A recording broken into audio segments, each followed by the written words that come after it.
வணக்கம் நண்பர்களே. ஸ்ரீ கிருஷ்ணரின் இதயம் இன்றளவும் துடித்துக் கொண்டிருக்கும் கதை தெரியுமா?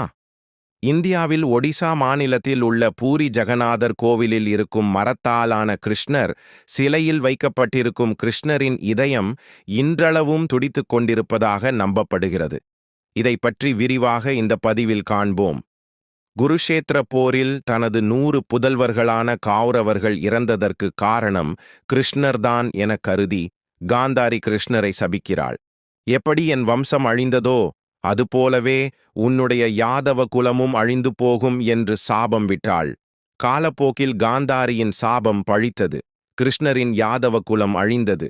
இதனால் மனமுடைந்த கிருஷ்ணர் ஒரு மரத்தடியில் ஆழ்ந்த தியானத்தில் இருப்பார். அப்போது அந்த வழியாக வந்த வேடன் ஒருவன் கிருஷ்ணரின் காலை பார்த்து மான் என்று நினைத்து அம்பை எய்து விடுவான்.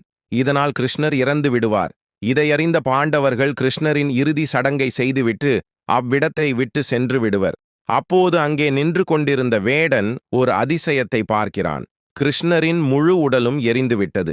ஆனால் அவரது இதயம் மட்டும் எரியாமல் துடித்துக் கொண்டிருந்தது.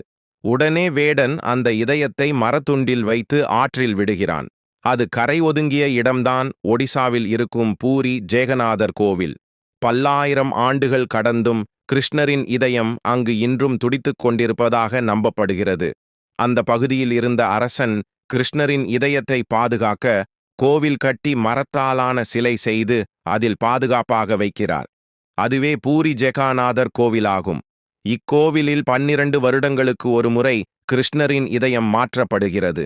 ஏனெனில் கிருஷ்ணரின் இதயம் மரச்சிலையை அரித்து விடுவதாக சொல்லப்படுகிறது. கிருஷ்ணரின் இதயத்தை மனிதர்கள் பார்ப்பதோ அல்லது தொடுவதோ ஆபத்து என்று சொல்லப்படுகிறது. அதை யாரும் பார்த்துவிடக் கூடாது என்பதற்காக ஒடிசா அரசாங்கம் அந்த நாளில் இரவில் மின்சாரத்தை துண்டித்து விடுவதாக சொல்லப்படுகிறது. கிருஷ்ணரின் இதயத்தை மாற்றும் பொறுப்பில் இருக்கும் கோவில் பூசாரி நல்ல அனுபவம் மிக்கவராக இருக்க வேண்டும்.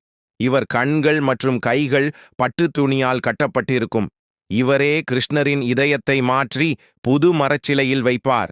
இந்த பண்டிகையை நபகலேபரா என்று அழைப்பார்கள். அதாவது புது உடல் என்று பொருள்.